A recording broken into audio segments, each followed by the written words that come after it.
sadri wa yassir li amri wahlul 'uqdatam min lisani yafqahu qawli. Yang kami hormati Bapak Kepala Sekolah SMP Negeri 2 Salatan, Bapak Dr. Atiswarso.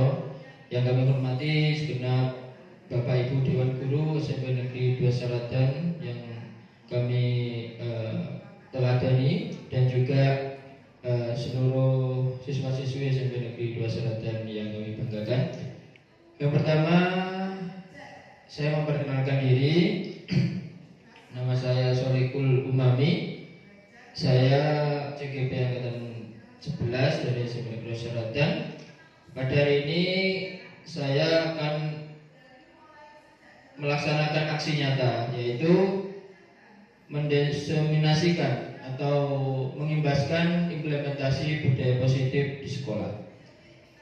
Jadi pada modul ini adalah modul 1.4, di mana modul terakhir dari bab filosofi pendidikan Ki Hajar Dewantara, yang mulai dari peran guru penggerak, kemudian visi guru penggerak, dan terakhir adalah budaya positif.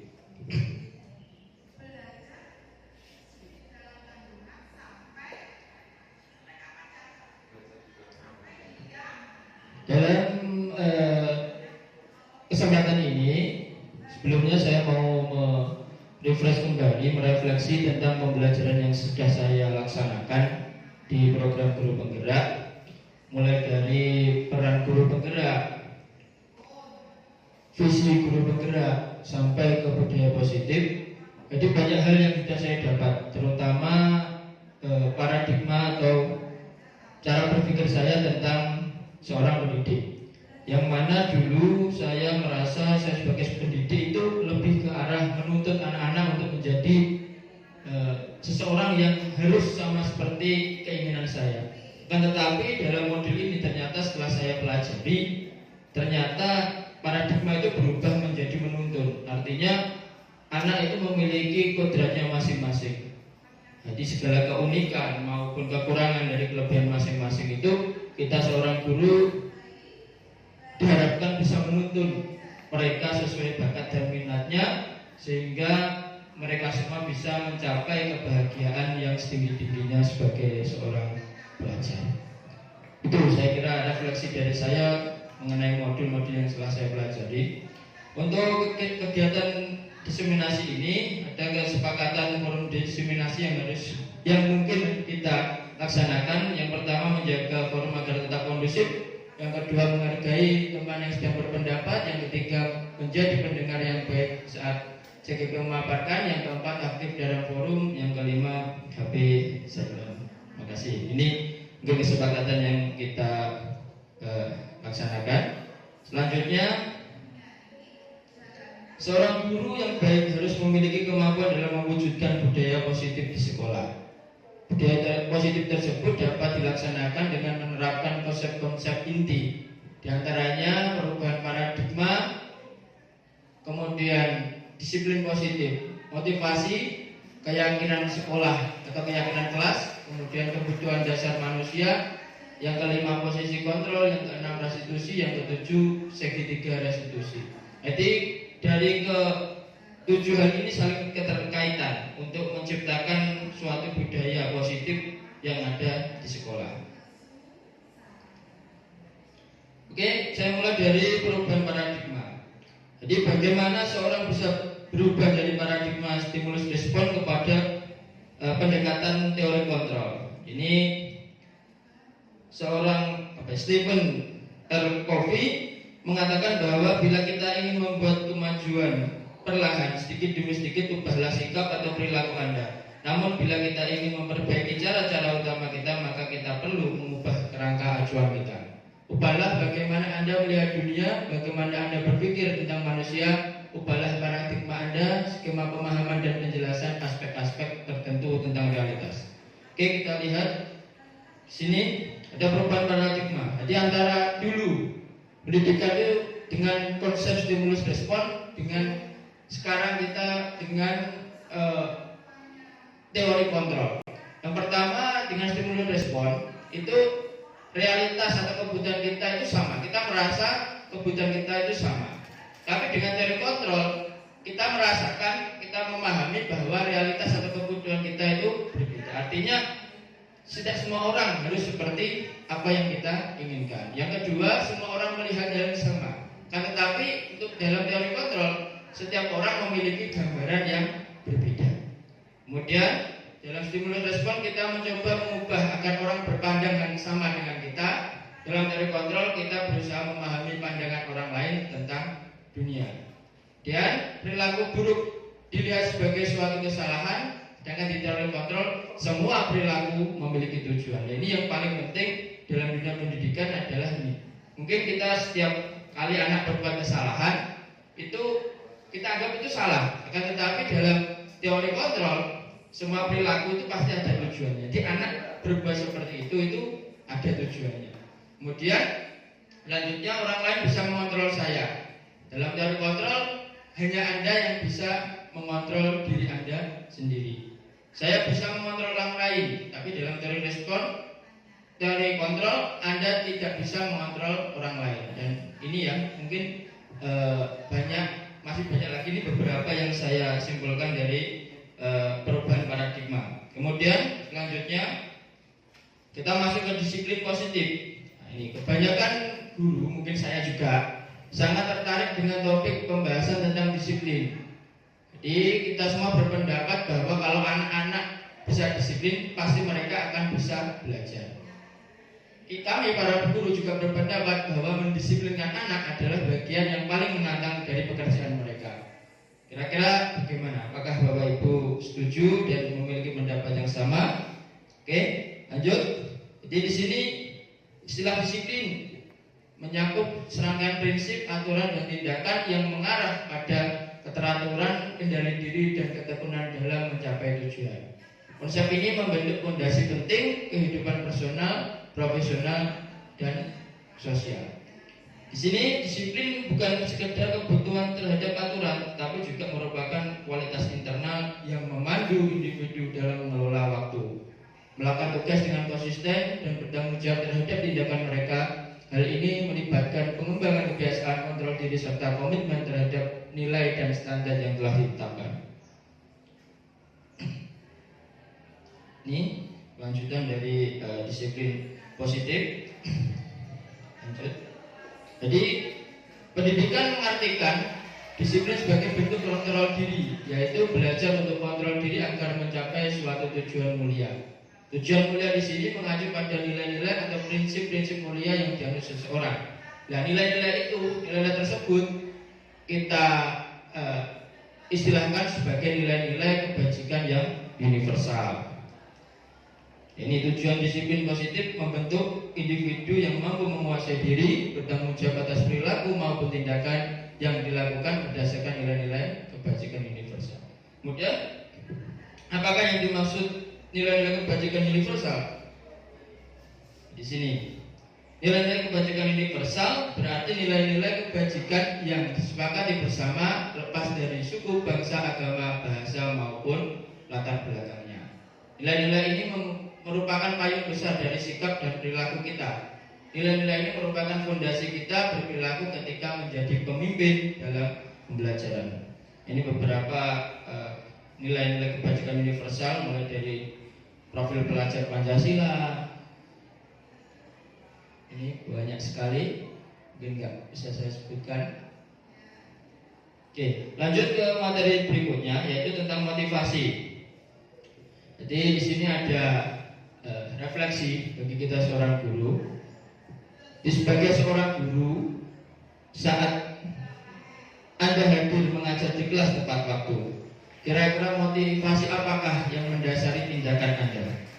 Apakah Anda datang tepat waktu karena tidak ingin ditegur oleh atasan dan kemudian mendapat surat peringatan, intinya untuk menghindari ketidaknyamanan dan hukuman? Atau Anda ingin mendapatkan pujian dari atasan Anda dan mendapatkan penghargaan sebagai karyawan atau guru berprestasi, dan intinya mendapatkan imbalan atau penghargaan dari orang lain? Atau Anda ingin menjadi orang yang menghargai waktu, menghargai diri Anda sendiri sebagai teladan bagi murid-murid Anda, karena Anda percaya tindakan Anda sebagai guru akan dicontoh oleh murid-murid Anda. Di sini intinya adalah kita menghargai nilai-nilai dari diri kita sendiri. Kira-kira manakah motivasi yang kuat mendasari tindakan kita, atau bahkan kombinasi dari tiga-tiga mungkin seperti itu. Kalau saya kok cenderung ke yang atas-atas, yang bawah masih sulit diterapkan. Ini sekedar sharing aja Bapak Ibu. Artinya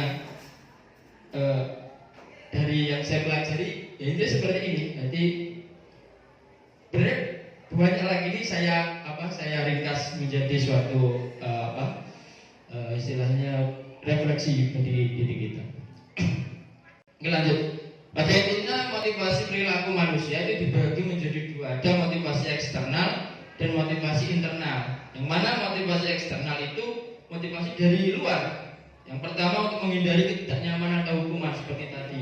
Kita datang tepat waktu karena takut kalau dihukum. Anak datang tepat waktu, datang masuk mengerjakan tugas kalau takut dihukum. Kemudian ada lagi datang tepat waktu agar mendapatkan predikat sebagai guru yang teladan. Anak mau mengerjakan tugas agar mereka mendapatkan nilai yang bagus. Nah, di sini motivasi eksternal ini yang mungkin harus kita kikis, artinya kita kurangi dan kita tebalkan motivasi yang internal, yaitu untuk menjadi orang yang mereka inginkan dan menghargai diri sendiri dengan nilai-nilai yang mereka percaya. Ini mungkin yang saya juga belajar, artinya mohon maaf apabila ada kata-kata yang mungkin kurang pas, nanti mohon koreksinya. Selanjutnya kita masuk ke 5 kebutuhan dasar manusia. Jadi dari stimulus respon tadi, perubahan paradigma berpikir kita bahwa seluruh tindakan manusia itu mempunyai tujuan tertentu. Di apapun yang dilakukan baik kita guru maupun siswa itu sebenarnya memiliki tujuan tertentu. Tidak dia itu melakukan itu ingin istilahnya memang dia itu pengen berbuat salah, tidak, tapi mungkin di situ mereka punya tujuan tertentu dan hal-hal yang mendasari mereka melakukan hal tersebut. Jadi semua yang kita lakukan adalah usaha terbaik kita untuk mendapatkan apa yang kita inginkan. Ketika kita mendapatkan apa yang kita inginkan, sebetulnya saat itu kita sedang memenuhi satu atau lebih dari satu kebutuhan dasar kita. Yang pertama, kebutuhan untuk bertahan hidup. Nah, ini kebutuhan yang paling dasar, yang makan, tidur, minum, mungkin uang, jajan, ya. Ini kebutuhan yang paling dasar. Jadi berhubungan dengan fisik kita, berhubungan dengan kehidupan kita. Kemudian kebutuhan merasa untuk diterima, kasih sayang, ya kasih sayang. Kemudian kebutuhan kebebasan, kesenangan dan penguasaan. Jadi ketika seorang murid melakukan suatu perbuatan yang bertentangan dengan nilai-nilai kebajikan yang telah kita bahas tadi, atau melanggar suatu aturan yang telah ditetapkan, hal itu sebenarnya dikarenakan karena mereka gagal atau mereka belum memenuhi kebutuhan dasar mereka. Saya kira itu. Jadi tujuan-tujuan dari siswa itu sebenarnya seperti itu. Lanjut, ini mungkin nggak usah diterangkan ya, ini sudah tadi kita bertahan hidup dan kasih sayang, kemudian penguasaan, ini pengertiannya. Lanjut, ini ada kasus. Jadi kita ibaratkan ini ada Dinda, seorang anak kelas 3 SMP, mungkin seperti itu. Ini belum saya jadi ya. Jadi sebelum begitu tiba di rumah sepulang dari sekolah, ia menangis dan mengadu pada ibunya bahwa dia benci pada Ibu Rani, gurunya. Ini saya kira Ibu Rani nggak ada, ini Pak Zainal mungkin ya gurunya. Jadi guru itu bilang, aku tidak boleh bersenandung sewaktu mengerjakan tugas. Ini nyanyi-nyanyi ketika di kelas mengerjakan tugas. Katanya kelas harus tenang, tidak ada suara, kan nggak seru jadinya. Jadi anak ini ingin mengekspresikan kesenangannya, tapi oleh gurunya itu dilarang. Oh, nyanyi-nyanyi di kelas, rame nyanyi. Mungkin Pak Zainal bilangnya seperti itu. Jadi menurut Anda kebutuhan apa yang berusaha dipenuhi oleh Dinda jika jawaban seperti ini? Kira-kira kebutuhan ya, kesenangan dan kebebasan. Kesenangan dan kebebasan, kepuasan.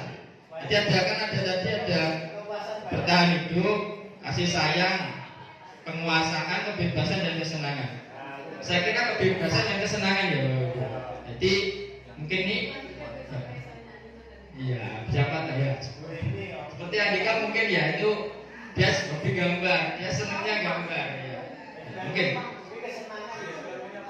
Oke, ternyata benar. Jadi kesenangan dan kebebasan. Jadi dari beberapa kasus yang ada di kelas, mungkin saya juga beberapa kali menggabungkan antara kasus yang ada di kelas dengan teori-teori ini. Ternyata juga kadang itu masuk akal, tapi mungkin saya sendiri jujur belum bisa untuk melakukan teori-teori ini. Jadi mempraktekkan teori-teori ini dalam kelas itu saya belum bisa. Tapi sebenarnya saya tahu, anak itu sebenarnya pengen ini loh. Cuma karena mungkin faktor banyaknya anak, banyaknya yang harus kita layani, akhirnya mungkin tidak kurang maksimal. Mungkin ini untuk kelas-kelas kecil atau anak SD sebagai guru kelas kan ngajarnya itu selalu anak-anak itu saja, mungkin bisa memaksimalkan. Tapi untuk guru SMP ataupun guru kelas yang banyak saya kira ya bisa, cuma membutuhkan tekad dan kerja keras yang lebih lagi. Oke, kita lanjut. Ini materinya banyak ini. Jadi yang selanjutnya keyakinan kelas. Nah ini ya. Ini keyakinan kelas. Jadi keterkaitan. Jadi tadi ada motivasi, terus ada kebutuhan 5 kebutuhan dasar. Nah ini ada keyakinan kelas. Jadi pembiasaan positif yang merupakan perwujudan dari budaya positif adalah salah satu cara guru untuk menuntun siswanya mencapai karakter profil pelajar Pancasila. Di sini keyakinan kelas diterapkan sebagai salah satu cara untuk membangun budaya positif. Keyakinan kelas harus berpihak pada murid dan dilumuskan bersama murid untuk membangun kemandirian mereka. Guru hanya sebagai fasilitator dalam hal ini. Keyakinan kelas dibuat secara universal yang menyangkut berbagai aspek kesepakatan atau aturan yang sudah berlaku di dalam kelas tersebut. Budaya positif sekolah disusun secara terstruktur dan sistematis dengan melibatkan seluruh stakeholder sekolah. Itu kalau keyakinan sekolah. Tapi kalau keyakinan kelas ya kita melibatkan anak saja yang berada dalam kelas tersebut. Budaya positif sekolah ini dibuat untuk meningkatkan karakter sumber daya manusia yang ada di sekolah ini. Dan ini keyakinan kelas yang dibuat hendaknya benar-benar bersumber dari kebutuhan siswa dalam membentuk budaya positif, menggali segala hal potensi positif untuk dijadikan landasan keyakinan kelas dan benar-benar dengan standar diyakini bersama. Kalimat yang digunakan juga berupa kalimat yang universal dan positif yang bisa mudah diingat oleh para siswa. Contoh, jadi kemarin saya sebenarnya sudah menerapkan di 7A itu saya membuat keyakinan kelas. Tapi beberapa kendala. Kadang itu anak itu menuliskan keyakinan kelas. Tuliskan anak-anak, kira-kira kelas ini kalian pengen apa toh di kelas ini supaya kelas ini menjadi kondusif, nyaman, serta kalian belajar itu bisa betah. Ada yang minta wifi-nya kurang kenceng Pak. Bahkan saya katakan itu. Apa yang saya pikirkan dengan apa yang dipikirkan anak itu berbeda. Jadi mungkin ini wifi-nya kenceng terus pengen apa ya? Pak, apa kondisi kadang itu ya. Ada AC-nya Pak, terlalu panas.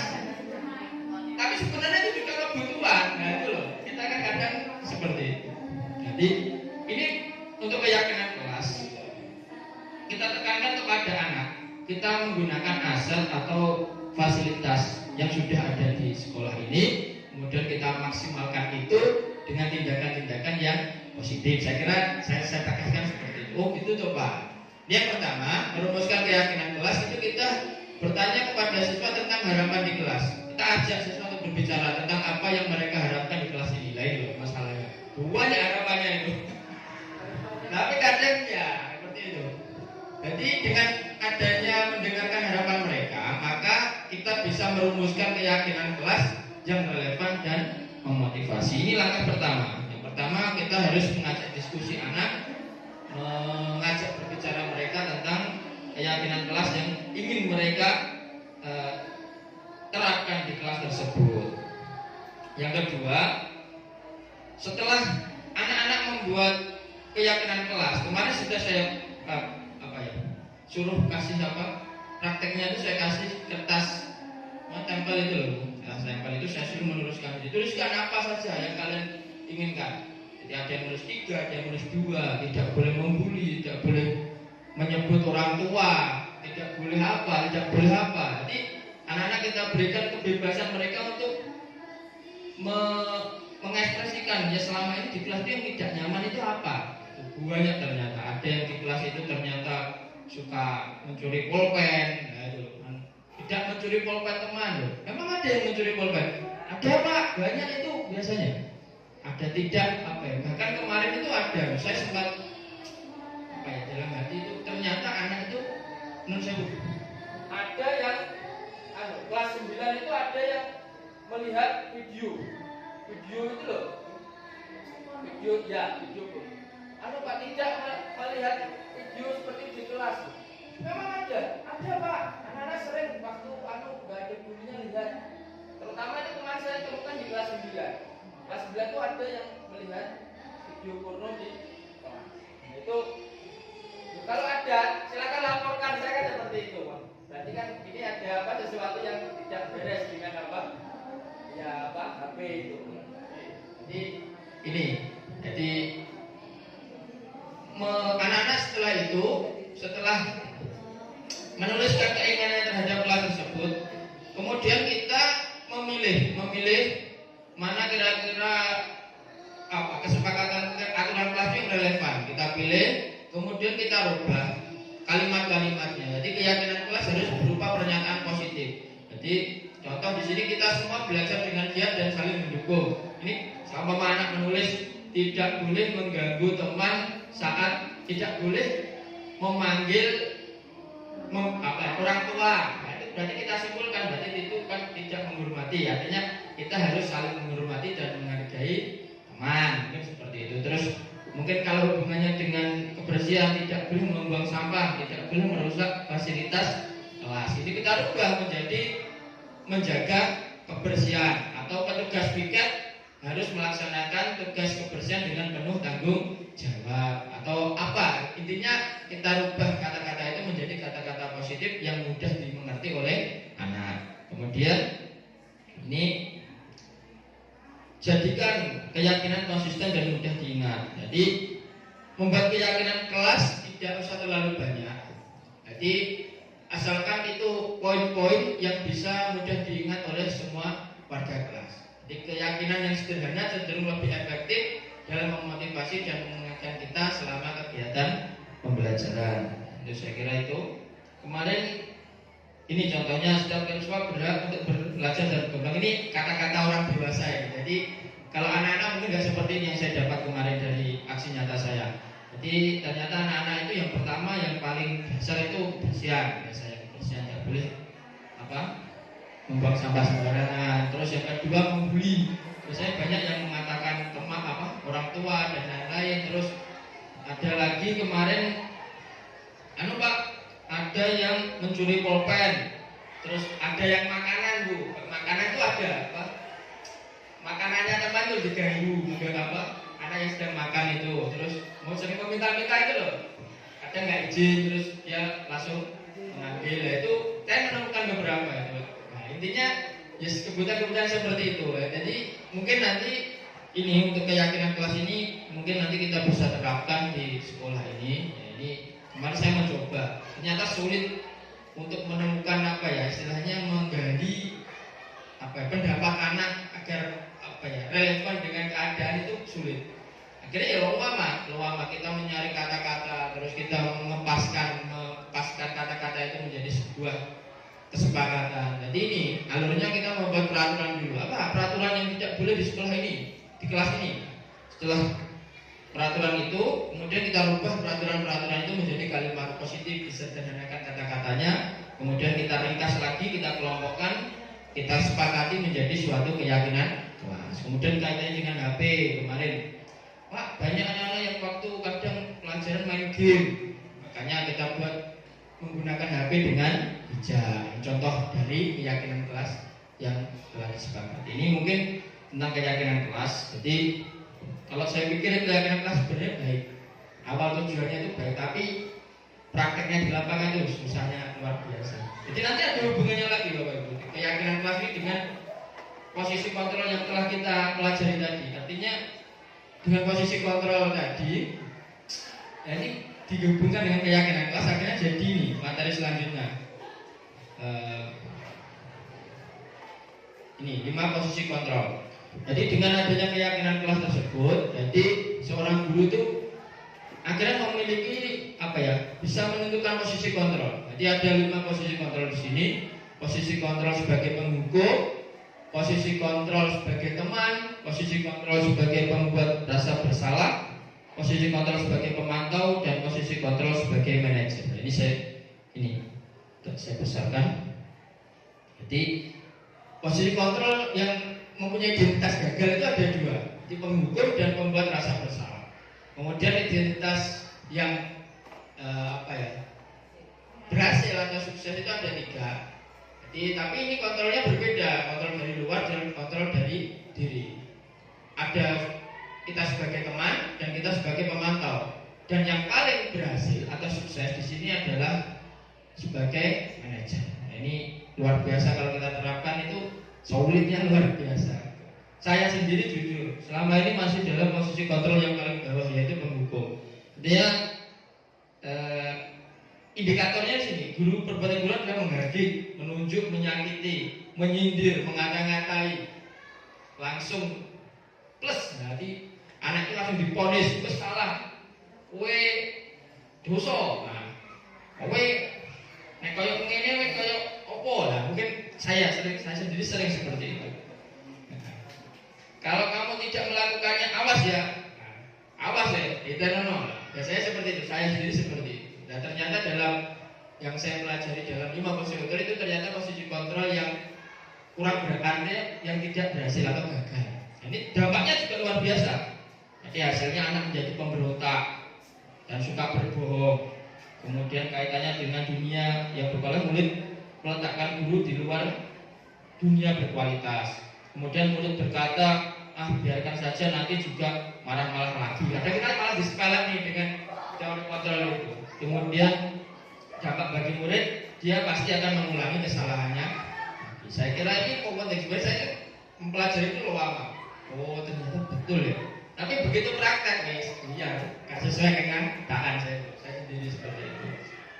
Di ini istilahnya kesimpulannya adalah kesalahan dalam posisi kontrol kita kepada murid itu justru akan menimbulkan masalah-masalah yang baru. Artinya ada permasalahan murid, kita salah dalam posisi kontrol kita, itu bukan menyelesaikan masalah, tapi justru menimbulkan masalah-masalah yang baru. Nah, ini solusinya bagaimana? Dengan menerapkan kontrol sebagai manajer.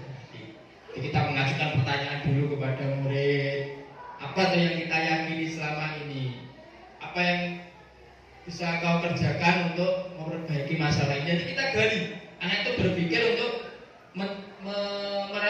menyadari kesalahannya, kemudian kita kuatkan. Oh iya, nggak apa-apa, namanya manusia itu pasti pernah berbuat salah. Saya pun dulu waktu ya juga seperti itu. Akan tetapi kita berikan istilahnya penguatan. Jadi kita berikan bagaimana caranya supaya kamu bisa memperbaiki keadaan ini.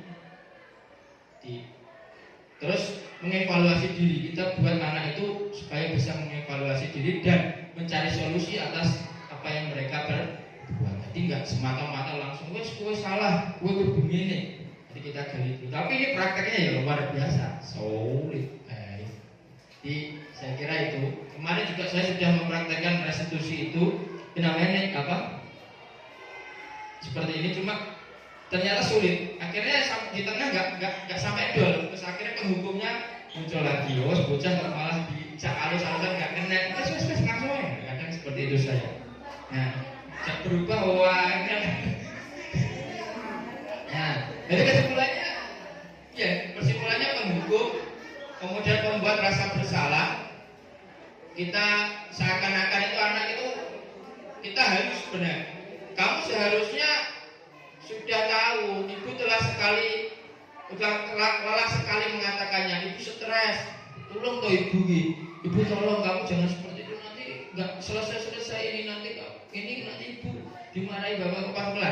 Yang memelas, akhirnya membuat rasa bersalah. Nah, itu juga hasilnya tidak baik. Jadi anak itu akhirnya juga nggak bisa mengidentifikasi kesalahannya. Jadi murid merasa rendah diri. Jadi mungkin kita anak itu berbuat apa, intinya kita buat anak itu sebagai anak yang bersalah betul. Akhirnya dia nggak bisa mengidentifikasi kesalahan. Kemudian membuat menjadi teman. Ini sudah lumayan. Artinya sudah menunjukkan indikator berhasil. Jadi membuat alasan-alasan pada muridnya. Ayolah lakukan ini. Masa kamu tidak mau? Ingat, ibu pernah bantu loh. Wis penak-penakannya, wis gini, pengen mulai ini kok gini ya. Itu pendekatan dengan teman, sebagai teman. Ini akhirnya ketergantungan. Jadi ketergantungan, kemudian mulai jadi lemah, tidak mandiri dan tergantung pada guru. Nah kita membantu terus. Kemudian selanjutnya pemantau. Pemantau itu kita sudah lumayan baik, kita sudah mengukur anak itu. Wis beberapa kali melakukan kesalahan ditulis, dicatat. Apa peraturannya? Sudah berapa kali kamu melakukan hal seperti itu? Nah, akhirnya itu baik, cuma kurang sempurna karena anak itu akan menyesuaikan diri bila diawasi. Kalau kita tidak awasi, dia akan kembali lagi melakukan kesalahan. Kemudian berapa banyak bintang yang saya harus peroleh, berapa halaman yang harus saya tulis. Ini anak berkata seperti itu dengan kesalahan-kesalahan yang sudah dilakukan tadi. Ini akhirnya dia menitik beratkan pada sanksi atau hadiah untuk dirinya hasilnya. Jadi bos kamu kalau baik nanti saya kasih hadiah. Nah, punya bebalannya tulis ping 3, kamu 4, ping 5 coret. Kalau usah ikut pelajaranku, kamu saya kasih nilai 6. Nah, seperti itu. Nah, ini yang paling baik manajer ini. Ya ini saya kira itu Bapak Ibu untuk 5 psikokontrol. 1 materi lagi masih ada. Ini segitiga restitusi. Jadi untuk penyelesaian posisi kontrol itu kita masuk ke segitiga restitusi. Mungkin Pak Zainal ini sebagai guru BK, ini saya banyak belajar dari Pak Zainal tentang restitusi anak. Jadi restitusi itu kan bukan menghukum, tapi bagaimana restitusi itu istilahnya membuat anak itu ya bisa berpikir, bisa mengevaluasi dirinya. Jadi gimana tuh Pak Zainal? Jadi restitusi langkahnya ada 3, yaitu menstabilkan identitas, memvalidasi tindakan yang salah, kemudian menanyakan keyakinan. Nah di sini keyakinannya Islam juga ini. Menstabilkan identitas dilakukan berdasarkan prinsip bahwa membuat kesalahan adalah bagian dari proses pembelajaran yang nantinya akan menggeser identitas gagal ke arah identitas yang sukses. Kita stabilkan dulu anak itu.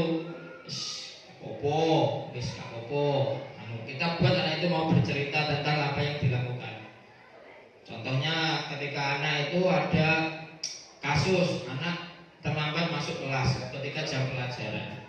Kita langsung nggak boleh langsung menghukum menurut teori ini. Kita ajak berbicara. Anak itu sebenarnya kenapa kok kamu terlambat datang ke sekolah itu, terlambat masuk kelas itu? Pak, saya tadi keenakan bercanda dengan teman, akhirnya saya lupa untuk ke kantin, lupa untuk beli makanan, akhirnya waktu kurang 5 menit saya baru ke kantin dan saya baru makan, akhirnya saya terlambat masuk kelas. Kita gali anak itu supaya mau bercerita. Berbuat salah itu hal yang manusiawi, contohnya seperti itu. Jadi kita kuatkan anak itu, kita stabilkan identitasnya supaya mau bercerita. Di sini saya tidak tertarik mencari kesalahan, saya tertarik untuk mencari solusi dari permasalahan kalian. Nah, contohnya kata-katanya seperti itu. Itu anaknya normal bisa, tapi kalau anaknya mungkin kurang normal Sikat kawan. Jadi di sini kata-kata untuk menstabilkan identitas kita. Nah itu sama mana bertengkar.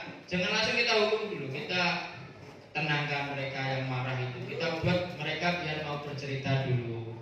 Biar kita tenangkan mereka mau bercerita, mau mengungkapkan sebenarnya apa yang terjadi. Jadi walaupun kita sebenarnya sudah tahu permasalahannya, tapi kita harus membuat anak itu mau bercerita dan mau bisa mengungkapkan kesalahan yang telah mereka perbuat. Kemudian selanjutnya validasi tindakan yang salah. Setelah mereka mau bercerita, kita lakukan validasi tindakan yang salah.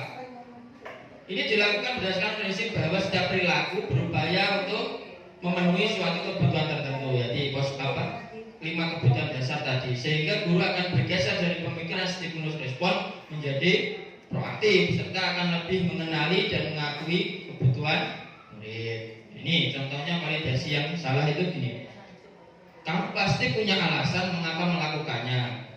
Apa yang penting bagi kamu? Kamu boleh tetap berusaha menjaga sikap itu, tapi tambahkan sikap yang lain dan sikap yang baru. Maukah kamu belajar dengan cara lain untuk mendapat yang kamu butuhkan tanpa harus menggebrak meja dan merobek buku kemana? Jadi kita identifikasi kesalahan-kesalahan tadi itu.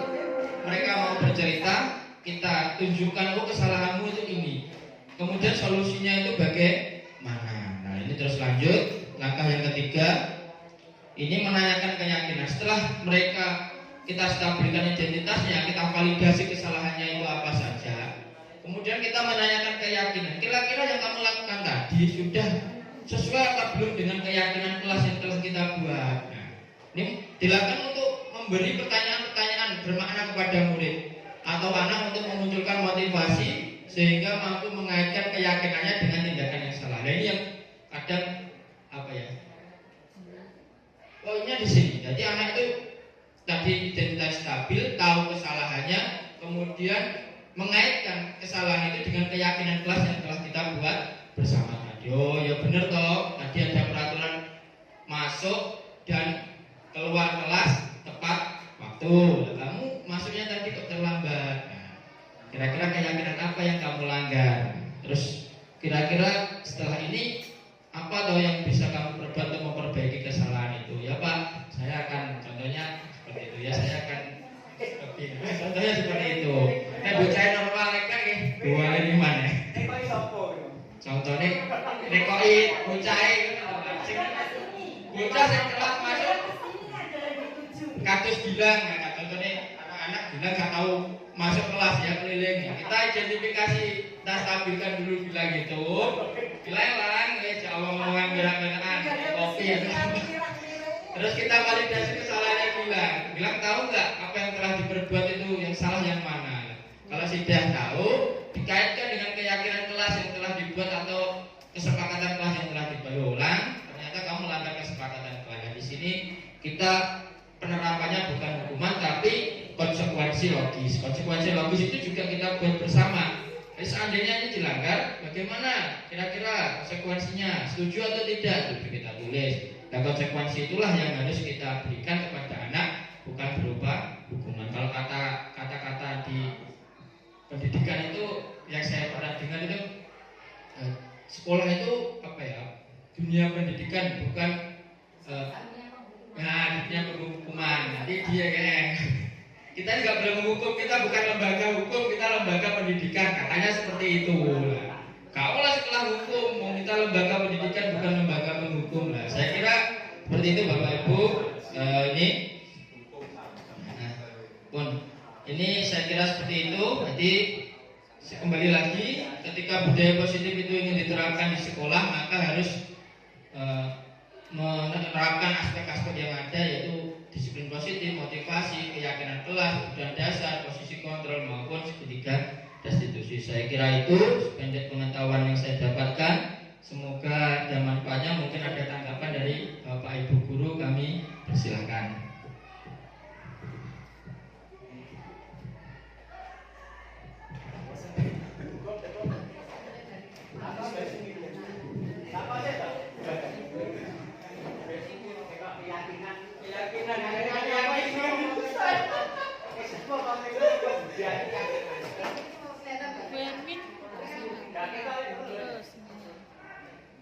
Terima kasih atas paparannya Pak Solijul. Mari kita berikan aplaus untuk Pak Solijul atas usahanya sebagai guru penggerak. Semoga betul-betul Pak Solijul itu mampu menggerakkan kita menjadi guru idaman bagi siswa-siswi kita. Ya. Ini kebetulan sekali cocok dengan yang akan kita lakukan, karena yang ternyata kekurangan kita di rapat pendidikan itu adalah pengelolaan kelas, keteraturan suasana kelas. Itu sangat erat kaitannya dengan apa yang sudah disampaikan Pak Solijul. Karena itu pas kalau panjenengan semuanya hari ini mengikuti itu, harapan kita bisa melaksanakannya sehingga tercipta suasana keteraturan kelas yang ideal. Nanti untuk setelah ini mohon Pak Solijul menyampaikan ini apa hasilnya, ini bisa di grup biar Bapak Ibu bisa dibaca-baca, dipelajari. Ya seharusnya memang kita semuanya membuat keyakinan kelas. Monggo untuk wali kelas terutama dibuat keyakinan kelas. Kalau per guru ada 11 peraturan kelas kan anak-anak malah bingung. Keyakinan kelas, jadi Bapak Ibu wali kelas mawon mangke membuat keyakinan kelas, okay? Sehingga kalau kita apa-apa itu istilahnya sudah ada dasarnya. Kalau kita mau ini, berarti kamu seperti disampaikan Pak Solijul tadi, ternyata apa yang dia lakukan itu melanggar yang keyakinan kelas yang ini gitu, sehingga kita bisa menyampaikan konsekuensinya. Yang belum mungkin konsekuensinya, apakah ada contohnya Mas itu? Ini belum, untuk konsekuensi belum, karena ya. Konsekuensi itu butuh apa ya? Artinya penyesuaian dengan kondisi sekolah masing-masing. Artinya kondisi anak, terus apa ya? Iklim yang ada di sekolah itu bagaimana? Mungkin itu harus kita anak Nanti kondisi anak di sekolah kan masing-masing, jadi kita tidak bisa memberikan konsekuensi itu sama dengan sekolah satu dengan sekolah lain. Kita harus mempertimbangkan hal-hal yang yang ada pada sekolah kita. Anaknya bagaimana? Kira-kira kita berikan konsekuensi seperti itu kira-kira merubah atau menambah, kan kita harus mungkin merumuskan itu bersama-sama. Ya.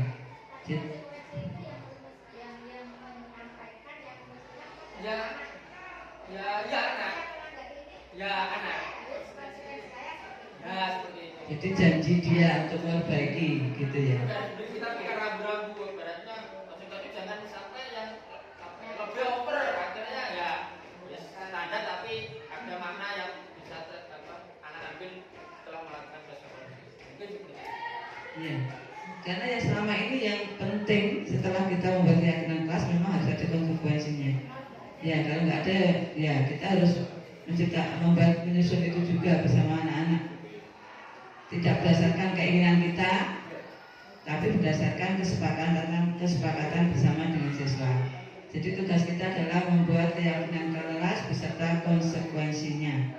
Monggo Bapak Ibu untuk tindak lanjut dari pertemuan hari ini, kita berusaha untuk membuat keyakinan kelas beserta konsekuensinya, sehingga pelanggaran-pelanggaran tidak selalu diletakkan pada kesiswaan atau mungkin BK untuk menangani. Kita sebagai guru, kita juga berusaha untuk menangani sendiri. Baru kemudian kalau kita nggak berhasil, kita ke BK atau mungkin ke kesiswaan, atau kalau nggak berhasil lagi baru ke kepala sekolah. Demikian Bapak Ibu yang bisa saya sampaikan. Terima kasih. Mungkin kalau ada ke Bapak Ibu yang mau menyampaikan pendapat atau usulan atau apa, silakan. Setelah saya, monggo. Assalamualaikum warahmatullahi wabarakatuh.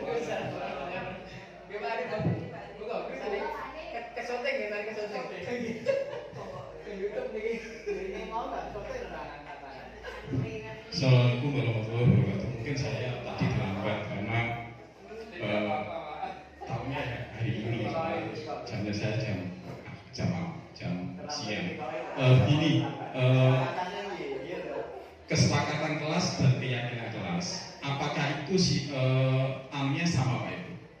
Jadi ada kesepakatan kelas, ada keyakinan kelas. Itu apa hanya istilah atau sama dengan yang pernah saya dengar seperti itu? Jadi bagaimana cara menetapkan kesepakatan kelas dulu atau keyakinan kelas dulu? Terus ini mengenai sebenarnya dasar kurikulum ini adalah student centered learning. Jadi pendidikan itu berusaha pada murid. Jadi sak organ murid nggak apa-apa, maksudnya begitu. Kita tinggal memperbaiki murid begitu. Jadi gurunya tidak hanya nyenangi tok, tapi kalau bisa memberi arah pada murid untuk lebih baik. Jadi semuanya itu sebenarnya diserahkan kepada murid, itu kita sebagai fasilitator saja. Mungkin itu yang mungkin. Jadi menurut saya Bapak Ibu, sementara saya sendiri masih belum bisa untuk melakukan hal itu. Karena apa? Karena di samping keadaan murid ya emosi dari luar itu memang ada, mempengaruhi cara kita mengajar seperti itu. Itu saja saya sampaikan. Assalamualaikum warahmatullahi wabarakatuh. Jadi saya menanggapi Pak Hanif tentang kesepakatan dan keyakinan kelas. Jadi itu sebenarnya hampir sama, tapi gini, nanti tahapannya adalah kita membuat aturan kelas dulu. Jadi anak itu masih berupa aturan. Kalau anak itu kan belum kesepakatan, jadi aturan. Jadi aturan itu terserah anak mau menyampaikan apa, tidak boleh ini, tidak boleh ini, kelas harus seperti ini, harus gini. Nah itu berupa aturan kelas. Nah aturan kelas itu kita pilih dulu. Nah dipilih mana yang kira-kira logis, mana yang kira-kira bisa diterapkan, dan mana yang kira-kira cocok untuk kelas tersebut, disaring lagi menjadi suatu kesepakatan kelas.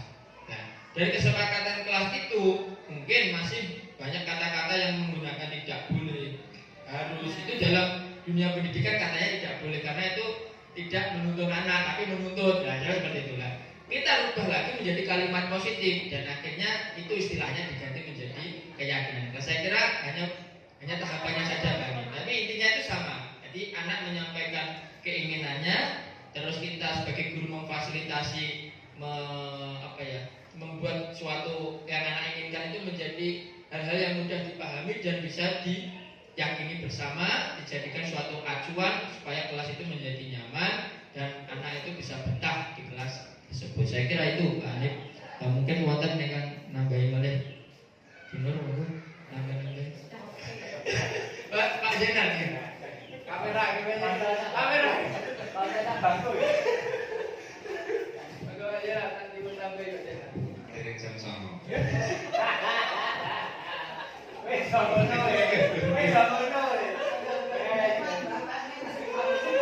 Itu kalimat apa itu?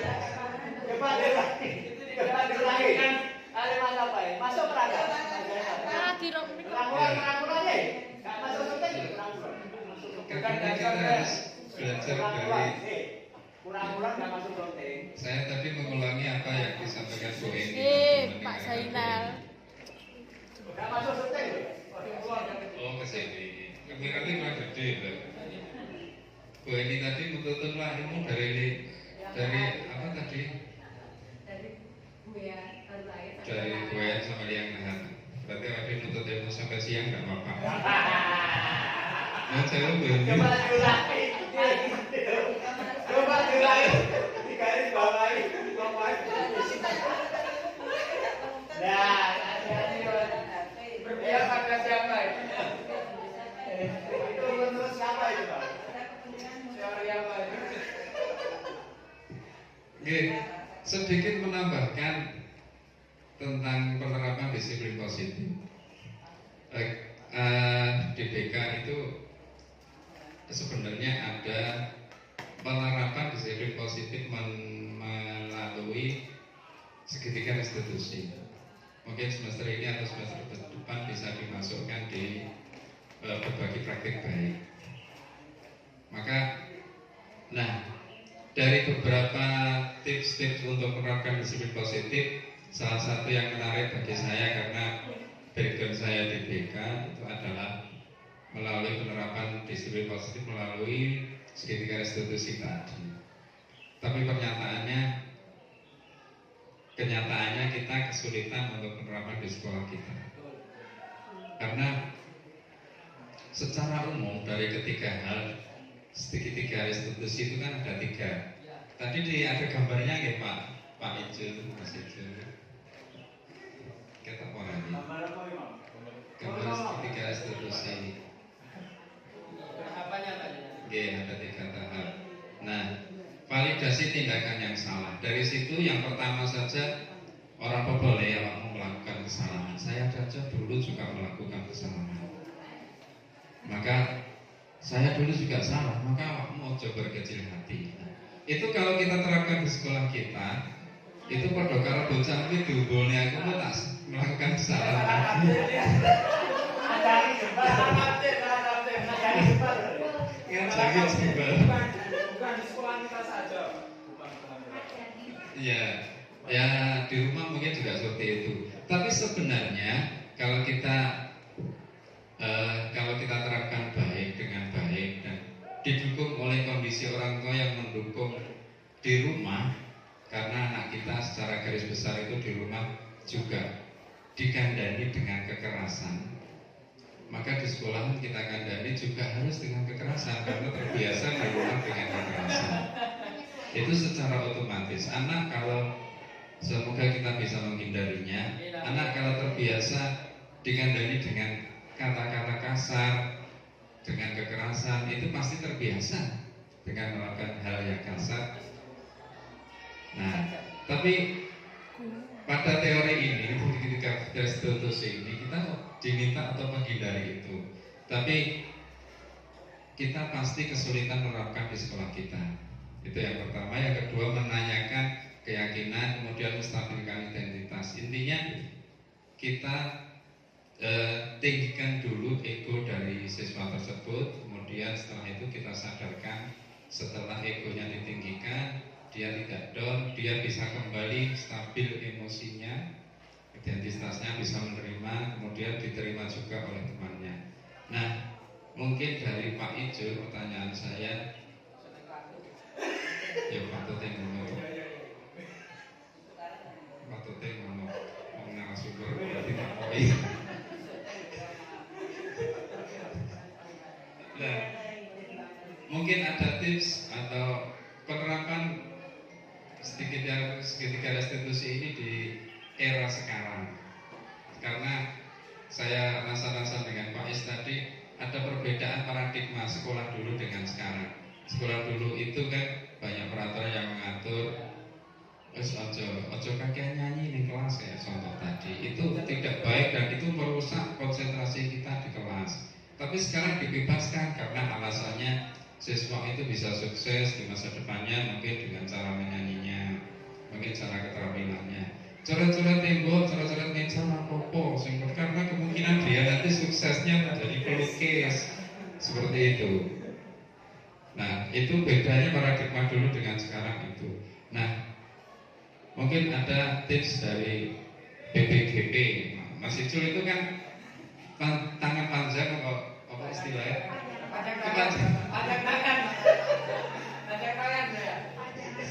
Panjangan tangan dari BPGP. Monggo, mungkin ada tips untuk menerapkan segitiga restitusi di sekolah kita yang anak-anak secara garis besar terbiasa dengan kekerasan. Terima kasih. Terima kasih Pak Zainal. Ini kemarin juga sempat kita bahas di forum diskusi ketika kita ruang kolaborasi. Apakah semua permasalahan yang ada itu bisa diselesaikan dengan restitusi ini? Dan ternyata jawabannya tidak semua permasalahan bisa diselesaikan dengan modal restitusi ini.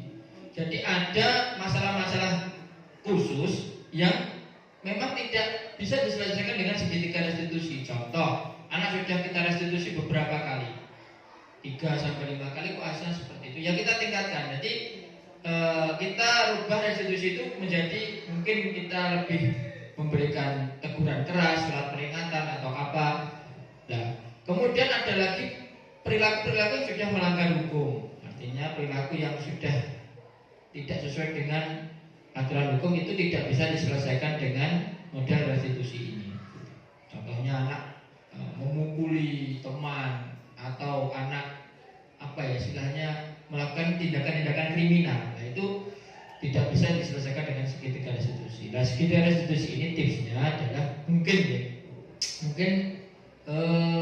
kita kalau tidak bisa semua, mungkin kita istilahnya perlu adanya kolaborasi. Artinya tidak hanya satu orang yang menangani kasus atau menangani permasalahan. Mungkin ya itu yang disampaikan Bu Erwin. Kita wali kelas dulu. Wali kelas seandainya tidak mampu, kita naikkan ke guru BK atau ke kesiswaan. Nah, Saya kira seperti itu. Untuk solusi yang konkret, saya memang belum mengetahui karena saya juga dalam penerapan restitusi dan istilah-istilahnya itu seperti apa itu saya baru mempelajari dan baru mempraktekkan mungkin belum banyak ya, hanya beberapa. Saya kira yaitu kita perlu kolaborasi dulu, artinya ke satu pemikiran lah. Artinya kalau mungkin anak itu terbiasa dengan kekerasan di rumah, di sekolah seperti itu, mungkin ya kita semua guru juga harus mungkin bergerak. Nanti tidak hanya satu orang guru saja yang menerapkan restitusi, tapi diharapkan semua guru dalam setiap permasalahannya membiasakan anak dengan model restitusi. Saya kira itu lebih akan mengena kepada anak. Tapi kalau hanya satu atau dua guru, tapi yang lain belum menerapkan restitusi, saya kira juga nggak akan berhasil. Karena tiba-tiba anak identik dengan model penyelesaian kekerasan. Hanya beberapa guru saja. Tapi kalau mungkin setiap guru bisa berpandangan seperti ini, menerapkan segitiga restitusi, saya kira mungkin sedikit-sedikit nanti bisa menumbuhkan tujuan dari restitusi itu bisa diterima oleh anak dan bisa menyelesaikan permasalahan-permasalahan yang ada di sekolah. Saya kira itu Pak Zainal, mungkin nanti bisa dilanjut untuk diskusinya di luar forum. Niki sampun nopo Mbak Ibu. Sampun nggih, saya kira itu. Terima kasih banyak atas atensi dan kerjasamanya. Semoga apa yang saya sampaikan bermanfaat khususnya untuk diri saya sendiri, umumnya untuk Bapak Ibu guru, dan pada intinya kita sebagai guru bisa lebih baik lagi dalam menuntut anak untuk mencapai kebahagiaan setinggi-tingginya. Saya kira itu. Akhirul kalam. Wassalamualaikum warahmatullahi wabarakatuh.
menjadi kelas yang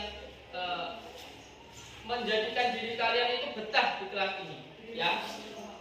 Entah dari fasilitasnya, dari lingkungan teman kalian, dari bapak ibu guru yang nanti akan mengajar kalian di kelas ini, boleh kalian tuliskan di nanti di kesepakatan. Nanti masing-masing kalian akan saya beri sticky note kertas ini. Nanti kalian tuliskan keyakinan kelas, apa kesepakatan kelas yang ingin kalian tuangkan di kelas ini, akan ingin kalian lakukan di kelas ini. Nanti kalian tulis, ya, boleh 1, boleh 2, boleh 3, terserah. Ya, yang jelas kesepakatan kelas di sini adalah nanti apa yang kalian tuliskan itu diharapkan bisa menjadi suatu hal yang disepakati bersama dan menjadi keyakinan bersama supaya tercipta kelas yang nyaman, yang aman, yang kondusif mendukung kalian untuk belajar di kelas. Bisa ya anak ya? Oke. Iya.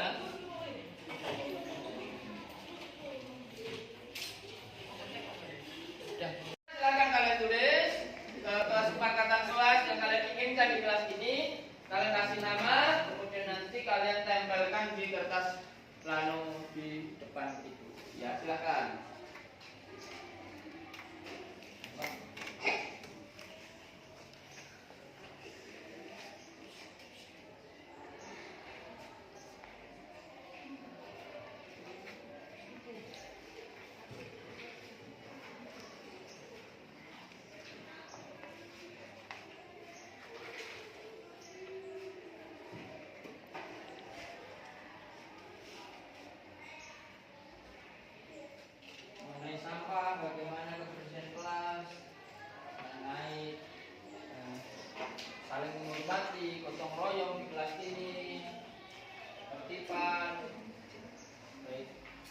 kepada guru maupun kepada sesama merawat tanaman boleh kalian tulis. Oke, anak-anak sudah ya? Nah, keyakinan kesepakatan kelas yang kalian tulis itu nanti kalian tempel di kertas plano yang berada di depan, ya. Nanti gantian satu persatu mulai dari baris yang paling kanan, ya. Silakan ditempel di sini anak-anak. Coba, ayo maju, ditempel. Ayo. Ayo satu-satu. Ayo bareng. Ayo.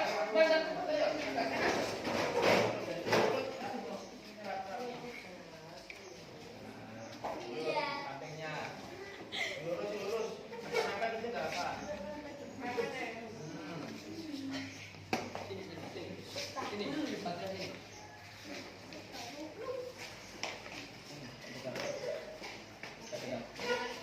Oke, baris kedua silakan maju ke depan.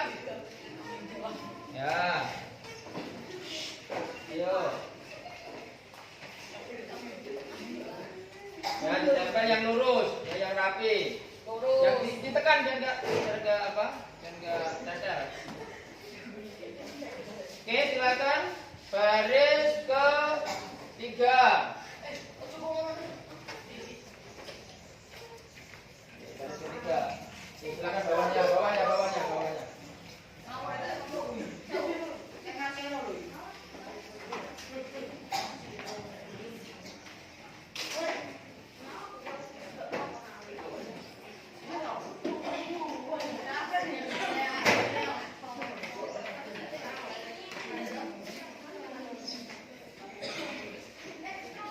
Oke, selanjutnya baris keempat, maju ke depan.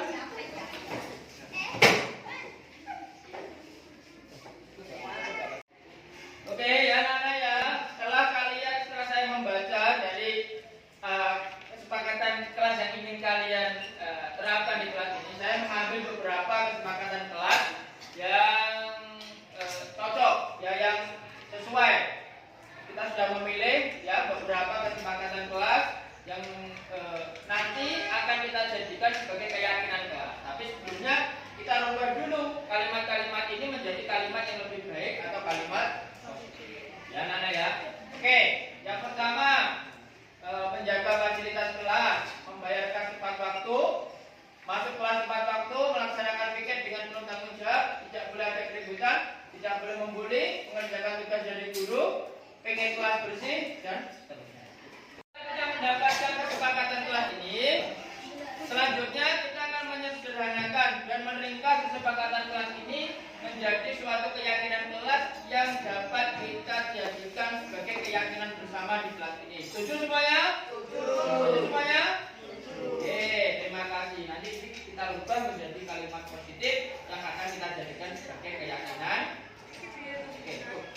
Setelah kita merangkum, menyederhanakan kesepakatan kelas, maka hasilnya adalah suatu keyakinan kelas. Nah, di sini kita menyepakati suatu 8 keyakinan yang harus kita lakukan dan harus kita budayakan, kita lakukan bersama, kita sepakati bersama, kita yakini bersama, dan ini semoga bisa menjadi suatu keyakinan yang dapat menjadikan kelas kita lebih kondusif, lebih nyaman, lebih baik lagi untuk kita melaksanakan pembelajaran maupun kita bersosialisasi dengan. Oke, ini yang pertama, berdoa dan sebelum dan sesudah pelajaran. 1. Kedua, menjaga kebersihan kelas dengan penuh tanggung jawab. Ketiga, tepat waktu masuk dan keluar kelas, menjaga kelas agar tetap kondusif. 5. Selalu menghormati dan menghargai guru dan teman. 6. Menggunakan HP dengan bijak. 7. Menjaga fasilitas di dalam kelas. 8. Bertanggung jawab terhadap perbuatan yang dilakukan. Setuju semuanya? Setuju. Siap